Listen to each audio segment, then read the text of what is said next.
We ready?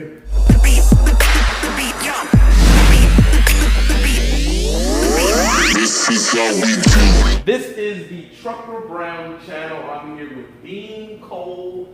I call him Dean Cole Financial, but that's the name of his business. On the low, we call him Money Green Dean. All right, Dean is the guy that has all the advice, and I have a question for him because me and Dean come from similar beginnings. Yeah. We both come from nothing. Poverty, Yes. bad influences around, Yes. and this is a question that it don't matter if you're white or black, you can have bad influences hanging around. Everybody Now, has bad influence. how do you know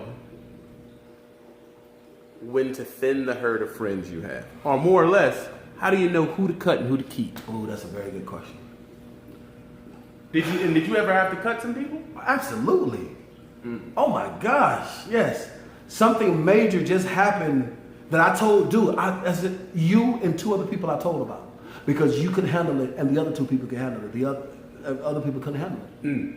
And I wanted to share it with other people, but I couldn't share it because of their mindset. Yes, you have to cut people off. Because what happens is this, when you evolve as a person, they're gonna say, you don't talk the same like you used to talk. You don't act the same like you used to act. You don't do the same things that you used to do because I have evolved.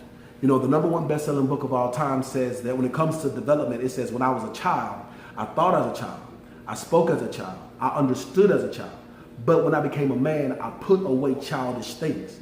That's the only way you're gonna be able to change. So you can't keep smoking weed, saying you wanna be an owner-operator, saying you wanna be a truck driver, saying you wanna be a police officer, saying you wanna be a real estate developer, saying you wanna be a bodybuilder. You can't keep that same negative habit. It doesn't matter what the job is. That means you can't be running around chasing 4 and 5 different chicks at night, not getting the proper rest, saying that you wanna be a teacher, saying you wanna be a baker, you know, so on and so forth.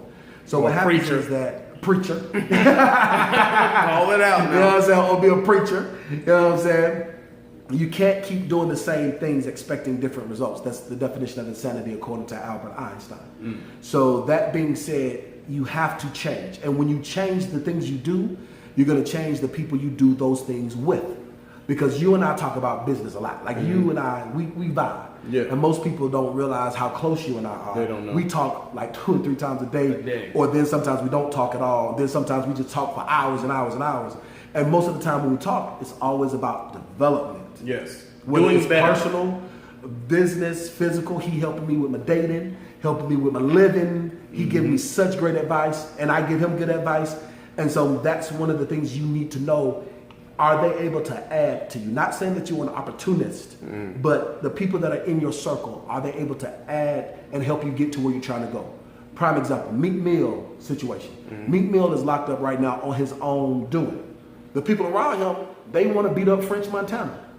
The people around him want to tell him to go and pop wheelies in the dirt bike. Dude, you high profile. If you don't have anybody that's around you that's telling you what you should not do, and they're just encouraging you to do all the negative things, they get yes men, you can't have those people around you. You got to have somebody around you that's going to help you. People say it's true, and it is. Also in that same book, it says that iron sharpens iron and deep calls unto the deep. Meaning that if I deal with somebody that's just as sharp, like they make me sharp, they make me better.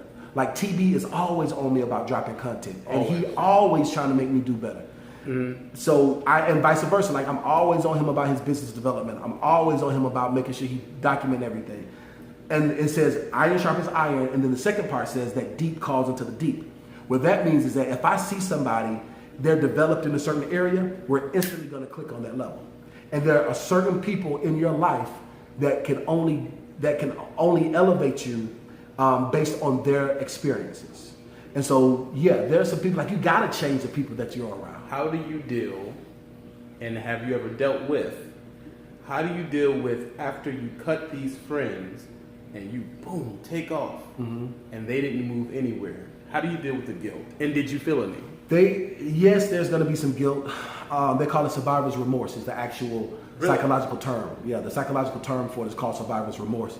One of the best definitions or examples of survivor's remorse is LeBron James, who happens to have a TV show called Survivor's Remorse. And it is a mock reality show talking about the very same thing.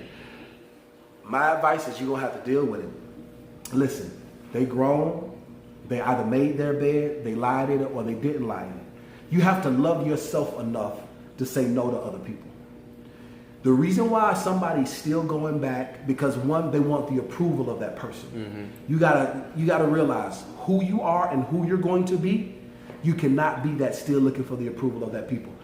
Dude, I'm gonna tell you, 75% of my circle of friends, they don't deal with me anymore because they thought me doing YouTube was a dumb thing. What? Yes. They would pick at me, they would laugh at me, they would say, oh, you're dumb, you're stupid. Why would you do that? And I was still trying to get their approval. But when I said, you know what, forget it. As a matter of fact, it was a video that I did in this very living room when I broke up with one of my girlfriends. And it went semi-viral on Facebook. And when I saw that reaction, I said, you know what, F all those people that's telling me what I can't do, I'm just gonna do it. And the more I did it, the more successful it became, and the more the people fell off. Put you And around I stopped. other people who are doing the same And they thing. got me. The deep calls into the deep. Yeah. They get me. So they can reinforce my quirky ideas. And what happens is that survivor remorse thing, I talked to the other day. Like, what you doing today?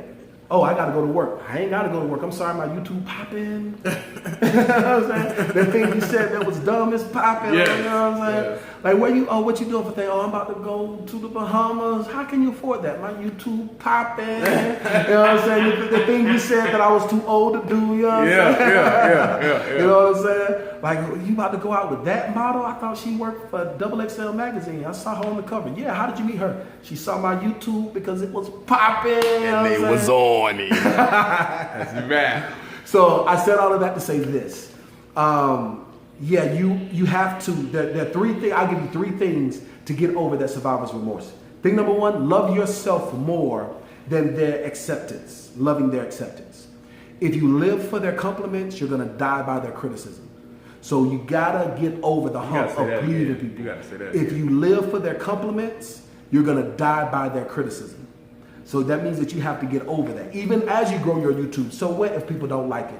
So what if they thumbs it down? So what if you didn't get 500 videos or 1,000 videos, or you didn't get 10 video views? Who cares? You do it because it's what you love to do.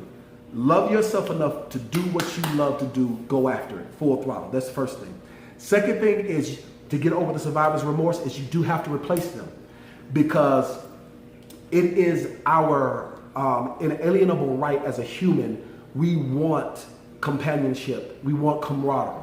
So you have to make new friends, because if you don't make new friends, the friendship or relationship past will come and whisper in your ear to say, well, maybe you should do this with that person. And so that being said, you have to get new friends that are either on your level or higher than where you are, that can help you get to that next level. That's the second thing. And the third thing on how you're able to get rid of survivor's remorse is change your phone number. Listen, I've had so many people say, oh, Dean, hit me up. Oh, and I tried to call you. Listen, I'm sorry. You gotta cut people off. You just have to cut people off, because if you don't cut people off, they're gonna listen. You're gonna trip moving forward if you're always looking backwards. I heard something an old dude told. Someone told me this. Don't be the smartest person in your group. You don't want to be the most powerful person in your group. You don't want to be the smartest person in your group. You don't want to be you don't want to be the big fish in the small pond. You're going to eventually die. Yeah, you got to get around people That make you who stretch. are sharper than you. Got to. And if they're not sharper than you overall, what I mean, they may be sharper than you in another Aspect. another subject. You Something may be that you good wanna at do. driving, but they're good at business development. You may be good at buying trucks, but they know how to get you funded for a terminal. Like, Yeah. you need to have someone else with a different view on what's going on. And Absolutely. another thing we're going to touch on this video, because it kind of matches. It is your diet of media, meaning What do you consume? what do you consume? Just like food. Yes. Talk a little bit about that. When you changed and said, I'm going to be a business owner. Mm-hmm. Did you change your intake of entertainment? And that? Absolutely. I watched every Gary V vlog, every Gary Vaynerchuk. I watched every Les Brown. I didn't even know Les Brown had an album on iTunes. I found Les Brown's album on iTunes. I fed my spirit what I needed my life to produce. Because whatever you sow, that's what you're gonna reap. So in the mornings when I was in traffic on my way to that horrible job that paid me extremely well, but I was making other people rich, not only was I making the consulting firm rich, I was making my clients rich. So much so to my clients was like, Dean, why don't you start your own business?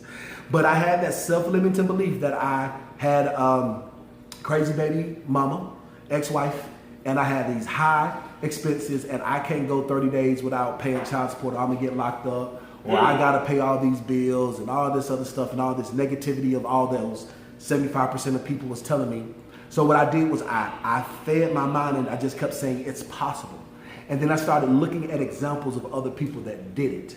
Because if you can see somebody else do it, Jehovah God is not a respecter of person. If he did it for one person, he can do it for another person.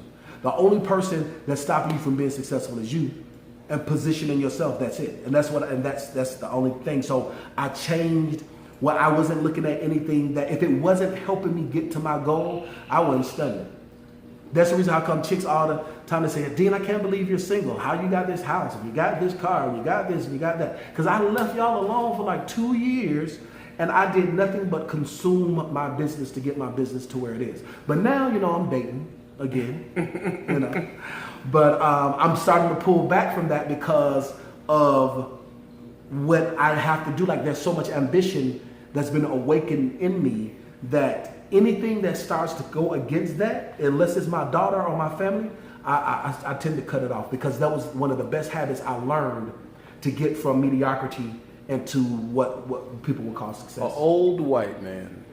And they say, why you got to be a white man? Because that's what he was. Mm-hmm. He seen me at a construction site. Mm-hmm.